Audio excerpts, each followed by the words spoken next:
Rome, 1972. The Colosseum where gladiators once fought to the death. Now two legends stand face to face. Bruce Lee, 5 feet 7, 135 pounds. Chuck Norris, 5 feet 10, 175 pounds, undefeated karate champion. The cameras roll. And what happens next becomes the greatest fight scene in cinema history. But what you see on screen is nothing compared to what happened behind the cameras. This is the story of Way of the Dragon, the film Bruce Lee wrote, directed, and starred in to prove Hollywood wrong. This is the story of how he convinced the world karate champion to fly to Rome and lose to him on camera. And this is the story of broken ribs, 40+ takes, mutual respect, and a friendship that lasted until Bruce's final breath. The Colosseum fight wasn't just cinema. It was two warriors testing each other for real. Let's go back to 1972. Bruce Lee had just returned to Hong Kong after Hollywood rejected him. The Big Boss and Fist of Fury shattered every box office record in Asia, but Bruce wanted more. He wanted total creative control. So he created Way of the Dragon.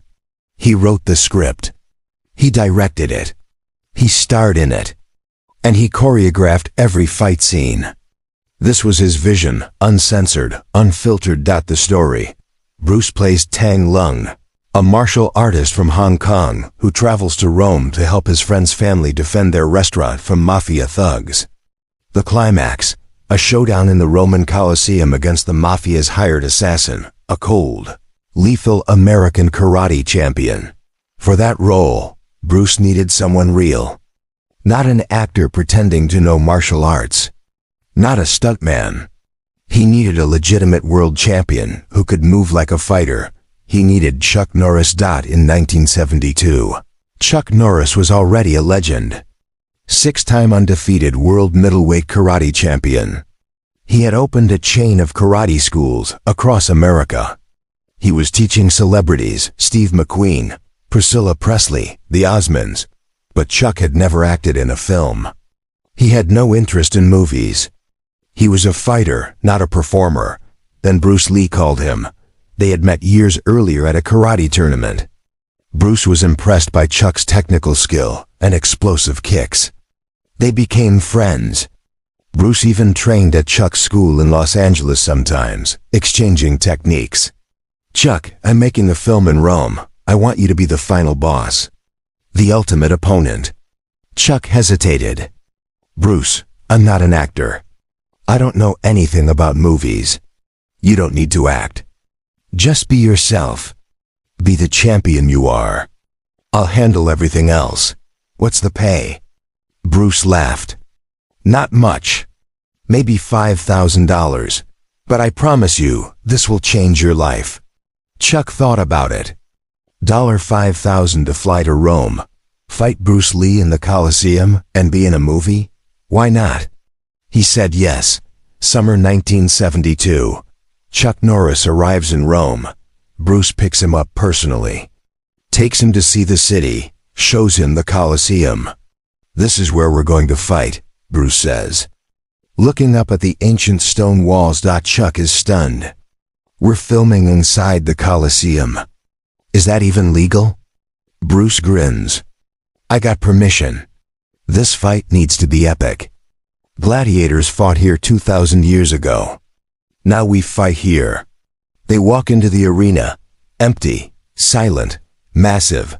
Chuck feels the weight of history pressing down on him. "Bruce, what's the choreography? What's the fight plan?" Bruce shakes his head. "No full choreography. I want it to look real. We'll plan the major beats, but I want you to really attack me. Use your best techniques. Don't hold back." Chuck frowns. "Bruce, if I don't hold back, I might hurt you." Bruce's eyes flash. "Chuck, you can't hurt me if you can't hit me." The first day of shooting. The crew sets up cameras around the Colosseum floor. Bruce and Chuck warm up, stretching, testing movements. Bruce is wearing his iconic yellow tracksuit with black stripes, the suit that would become legendary. Chuck is in all black, Looking like death itself, the director Bruce himself calls action. Chuck immediately launches a spinning back kick. Bruce slips it by millimeters. Chuck follows with a barrage of punches. Bruce blocks, counters, dances away. They're not acting. They're fighting. Controlled, but real. Bruce throws a side kick. Chuck catches it and sweeps Bruce's standing leg. Bruce crashes to the ground. Not planned. Cut. Bruce jumps up, laughing. Good. That was good. But this time, I'll counter the sweep. Take two. They go again. This time Bruce counters the sweep with a spinning kick. It looks incredible, but Bruce isn't satisfied. Again, faster.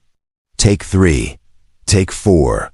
Take five. Bruce is obsessed with perfection. Every angle has to be right. Every technique has to look powerful but clear. Every movement has to tell the story. By take 15, both men are sweating heavily. The Roman sun is brutal. No shade in the Colosseum. By take 25, Chuck's legs are trembling from exhaustion. But Bruce keeps going. One more time. I know we can make it better. Take 32. Chuck throws a spinning hook kick, one of his signature moves. Bruce is supposed to duck under it. But the timing is slightly off. Chuck's heel connects with Bruce's chest. Not full power, but enough. Bruce staggers back, gasping. The crew rushes forward. Chuck is horrified. Bruce, I'm so sorry. Are you okay? Bruce waves them off, breathing hard. I'm fine. It's my fault. I mistimed the duck. We should take a break. No, we keep going. That actually looked great on camera. Let's use that energy. They continue filming. But later that night, Chuck notices Bruce is moving stiffly. His chest is bruised. Bruce, you need to rest. We're almost done. Tomorrow we finish. The next day, Chuck learned something shocking. During one of the takes, Bruce's sidekick actually cracked one of Chuck's ribs. Chuck didn't say anything because he didn't want to stop filming. Two warriors, both injured, both refusing to quit. Both pushing through pain for perfection. Take 38. They're filming the final sequence. Bruce's character defeats Chuck's character. Chuck falls to the ground. Bruce covers Chuck's body with his own GI as a sign of respect. This moment, Bruce honoring his fallen opponent, wasn't in the original script. Bruce added it on the spot. Chuck is a warrior. He deserves respect, even in defeat. The scene wraps. The crew applauds. Chuck and Bruce embrace, both exhausted, both elated. You were right, Chuck says. This is going to change my life. Bruce smiles. You were incredible. This fight will be remembered forever. He was right. That Colosseum fight became legendary. It's studied in film schools, analyzed by martial artists, imitated in countless movies. And it launched Chuck Norris's acting career. Within a few years, Chuck was a Hollywood action star. Good guys wear black. Lone Wolf McQuade, missing in action. All because Bruce Lee believed in him. Bruce and Chuck remained close friends. They trained together whenever Bruce was in Los Angeles. They talked philosophy, techniques, life. Chuck later said, Bruce wasn't just a martial artist. He was a philosopher. He changed how I thought about fighting and about life. He taught me that the best fighter isn't the one with the most techniques, it's the one who can adapt to anything. When Bruce died in July 1973, Chuck was devastated. He was one of the pallbearers at Bruce's funeral in Seattle, carrying his friend's casket alongside James Coburn and Steve McQueen. Years later, Chuck said, "The Colosseum fight was the greatest honor of my life. Fighting Bruce Lee in the place where gladiators once fought, how do you top that? You don't. That was the peak. 2 legends. 1 arena. 40 takes. Broken ribs. Mutual respect. And a fight scene that defined action cinema forever. The Colosseum had seen many battles, but never one like this. Bruce Lee and Chuck Norris, didn't just make a movie. They made history,